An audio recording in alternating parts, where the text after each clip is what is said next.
Kamu orang miskin, jangankan bayar utang, masa sehari-hari saja masih kekurangan. Puji Astuti, 32 tahun, tewas terbunuh karena terus menagih hutang. Sampai kini, potongan badan korban tak pernah ditemukan. Halo guys, nama aku Jumina Najah. Terima kasih sudah klik video ini. Sebelum lanjut, kalau video ini merupakan video pertama yang kamu tonton di channel aku, selamat datang. Setiap minggu aku upload video tentang misteri, konspirasi, dan berbagai peristiwa kriminal. Kalau kamu suka dengan topiknya, please banget subscribe dan jangan lupa nyalain notifikasinya supaya kamu jadi orang pertama yang tahu video aku diupload. Oke, kembali ke ceritanya. Kalau kamu dalam video ini mendengar suara-suara binatang mulai dari ayam, burung, sapi, kuda, please banget tolong dipahami karena sekarang aku sedang berada di kampung, jadi banyak sekali hewan-hewan ternak yang masuk suaranya ke video aku. Aku sudah mencoba untuk merekam pada malam hari agar suasananya sunyi, tenang, sehingga suaranya maksimal, bersih. Namun sayangnya lightingnya buruk sekali, sehingga aku memilih untuk rekaman pada siang hari meskipun banyak suara binatang yang juga masuk. Jadi aku mohon banget teman-teman tetap bisa menikmati video ini dengan iringan-iringan suara binatang tersebut. Oke, aku berharap kalian tetap bisa menikmati storyteller ini. Kalau biasa kita mendengar sebuah memes tentang orang yang ditagih hutang lebih galak dari yang menagih, ternyata itu bukan isapan jempol.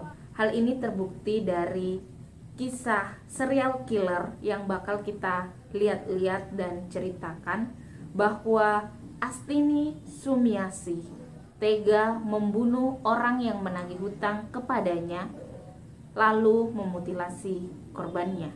Kalau mata aku atau kepala aku sampai miring ke kanan, itu artinya aku sedang membaca. Aku berharap bisa menceritakan secara detail kisah Asti Sumiasi ini. So aku membuat catatan dan aku akan sering melihat ke kanan. Aku harap itu tidak mengganggu kalian. So langsung aja kita ke ceritanya. Astini Sumiasi, perempuan berusia 50 tahun. Wanita ini sempat menggegerkan perkampungan Wonorejo, Surabaya akibat aksinya membunuh dan memutilasi 3 tetangganya. Motifnya semua sama. Ia marah saat ditagih hutang. Tak hanya membunuh, Asti juga memotong-motong tubuh korbannya. Hal ini membuat warga kampung Wonorejo di Surabaya gempar oleh penemuan potongan kepala yang dibungkus kantong plastik di Sungai Wonorejo. Penemuan potongan kepala ini segera dilaporkan warga ke Kepolisian Tegalsari. Kemudian kepala ini diserahkan ke RSUD Dr. Sutomo. Berita penemuan potongan kepala ini didengar oleh Agus Purwanto, warga Kota Malang di Surabaya. Saat itu Agus mengaku kehilangan kakak perempuannya. Ia memutuskan untuk mengecek di kamar jenazah Rumah Sakit Dr. Sutomo, dan benar saja, potongan kepala tersebut tidak lain adalah kakaknya, Puji Astuti. Polisi segera bertindak. Berdasarkan keterangan para saksi, terakhir Puji Astuti terlihat masuk ke rumah Astini. Antara Puji Astuti dan Astini adalah tetangga. Di hadapan polisi, Astini mengakui telah membunuh Puji Astuti. Kejadiannya sekitar bulan Februari tahun 1966. Saat itu pukul 16.00 waktu Indonesia Barat, Puji Astuti datang ke rumah Astini untuk menagih hutang sebesar Rp20.000. Namun Astini belum bisa membayar hutangnya kontan. Hal ini membuat Puji Astuti marah dan akhirnya ia mengeluarkan kata-kata kasar. Puji Astuti, 32 tahun, tewas terbunuh karena terus menagih hutang. Ia menagih dengan cara yang sangat kasar, kurang lebih seperti ini. Kamu orang miskin jangankan bayar utang, masak sehari-hari saja masih kekurangan. Begitu kurang lebih Puji Astuti memaki Astini. Astini tak pikir panjang, ia kalap lalu meraih sebuah besi dan memukulnya di kepala Puji Astuti. Puji Astuti tewas seketika. Jasadnya lalu diseret ke dapur dan ditutup menggunakan tikar. Sekitar pukul 2 dini hari waktu Indonesia Barat, Astuti kembali melanjutkan aksinya. Ia memotong jasad Puji Astuti menjadi 10 bagian. Seonggok kantong plastik berisi jasad Puji Astuti ditemukan oleh salah satu warga yang sedang kerja bakti di Kampung Wonorejo, Surabaya. Di hadapan polisi, Astini akhirnya mengakui ia telah membunuh 2 warga Kampung Wonorejo lainnya, yakni Rahayu dan Sri Astuti yang juga masih tetangganya. Hal ini sekaligus menguak hilangnya 2 warga Wonorejo. Nyonya Rahayu dibunuh Astini lebih dahulu, yakni pada tahun 1992, sedangkan Puji Astuti dibunuh pada 1966. Jadi Rahayu lebih dahulu karena dibunuh pada tahun 1992. Gara-garanya karena Astini tak kunjung melunasi hutangnya sebesar 1.250.000. Menurutnya utangnya tinggal 450.000 karena ia mengaku rajin menyicil hutangnya. Sampai kini potongan badan korban tak pernah ditemukan. Ketiga korban dibunuh dengan dalih yang sama, yaitu pembunuhan karena Astini tidak sanggup membayar hutang kepada ketiganya.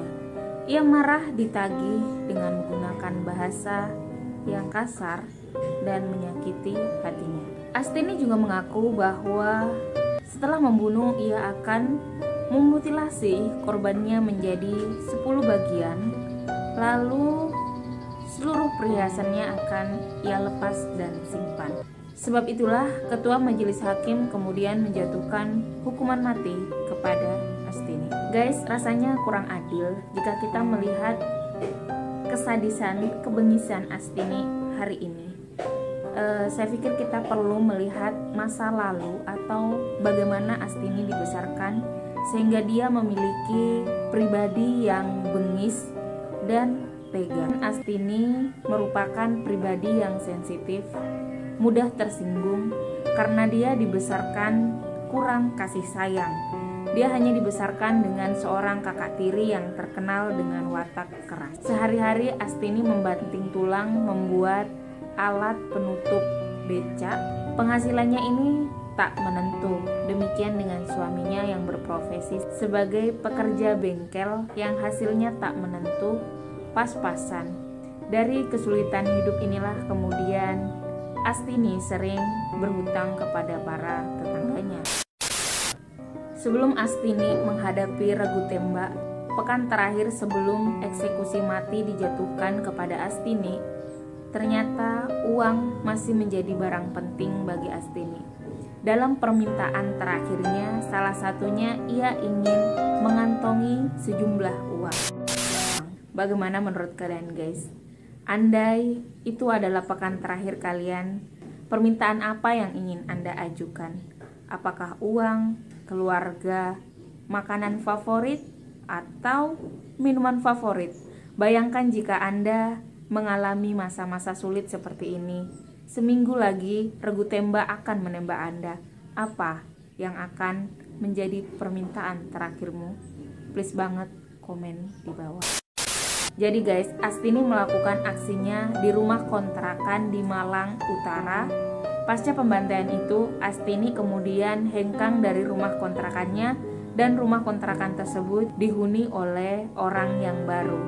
Kesaksian orang yang baru ini yang kemudian menarik.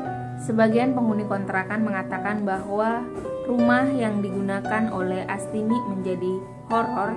Bahkan salah satu sisi rumahnya, yakni sumur yang dijadikan pembuangan seperti kunci dan baju korban, terkesan lebih horor dibanding sudut-sudut yang lainnya. Setiap malam terkesan seperti ada bau amis, seperti darah. Guys, pernahkah kamu membayangkan tinggal di tempat seperti ini, bekas pembunuhan, bekas orang memutilasi? Bayangkan bagaimana perasaanmu. Apakah itu hanya takut yang disebabkan oleh dorongan dalam diri kita, atau memang ada faktor mistis yang mempengaruhi? Bagaimana pendapat kamu? Bagaimana bayangan kamu? Please banget komen di bawah. Demikianlah kisah Astini. Kisah setiap orang memang berbeda-beda. Begitu pula dengan tekanan hidupnya. Setiap orang berbeda-beda. Bahkan terbelit hutang Rp20.000 kepada tetangga, Astini tega membunuh nyawa tetangganya. So gimana pun, aku pribadi sangat kasihan dan menaruh simpati kepada Astini, karena bagaimanapun dia melakukan aksi kejahatan itu karena ia tidak kuat menahan tekanan hidup. Namun bagaimanapun, pembunuhan tidak pernah benar. Pembunuhan tidak pernah dibenarkan sebagai cara untuk menolong diri sendiri. Aku ingin mengingatkan kepada teman-teman sekalian, sekiranya jangan pernah berada pada situasi seperti ini, bahwa orang yang paling kuat adalah bukan orang yang menang dalam bergulat, melainkan orang yang menang melawan amarah dirinya sendiri. So guys, please banget take care, selalu hati-hati, jaga kontrol emosi kalian supaya tidak pernah berada pada situasi seperti ini, baik sebagai korban maupun tersangka. Terakhir, kalau kamu suka dan merasa video ini bermanfaat, please banget klik like-nya, share video ini ke teman-teman kalian, supaya kalau nagih utang jangan terlalu pedis. So kalau dia nggak mau bayar utang, please banget jangan keluarkan kata kasar yang menyinggung dia terlalu dalam. Kalau aku boleh saran, mending ikhlasin aja utangnya, so uang bisa dicari dan jadikan pelajaran. Jangan lagi ngutangin dia, dan jangan mengeluarkan kata kasar dalam menagih kalau tidak ingin kejadian ini terjadi sama kamu. Jangan lupa klik like, subscribe, dan nyalain notifikasinya supaya kamu jadi orang pertama yang tahu video aku diupload. Kita bisa berteman di sosial media, Instagram dan Facebook di Juminan aja. Thank you, see you and goodbye.